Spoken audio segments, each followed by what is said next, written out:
ఇంతమంది ఎంపీలు ఉన్నారు పార్లమెంట్లో కానీ అసెంబ్లీలో కానీ ఎందుకు వీళ్ళు ఉపాధి అవకాశాల గురించి మాట్లాడరు? ఎందుకు వెలిగొండ ప్రాజెక్టు పూర్తి చేయరు?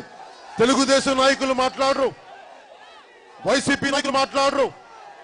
వైసీపీ నాయకులు మీరు చట్టసభల్లోకి వెళ్ళుంటే మీరు దోనకొండలో స్థలాలకి 1000 ఎకరాలు సంపాదించుకున్నంత తేలిగ్గా మీరు ప్రజా సమస్యలపై ఎందుకు పోరాటం చేయరు?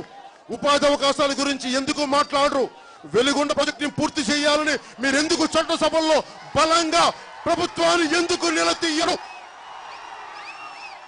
కిడ్నీ బాధితులు ఇంతమంది ఉన్నారు ప్రకాశం జిల్లాలో, ఎందుకు మాట్లాడరు?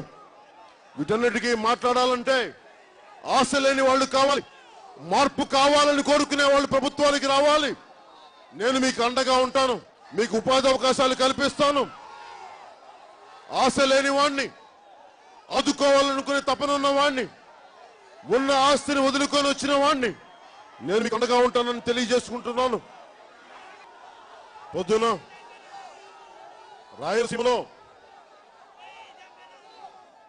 నేను పెరిగిన ఒంగోలు, నేను చిన్నప్పుడు ఓనామాలు దిద్దుకున్న ఒంగోలు, నాకింత ఘనస్వాగతం పలికితే నా గుండె. For more updates, please subscribe 99 TV Telugu.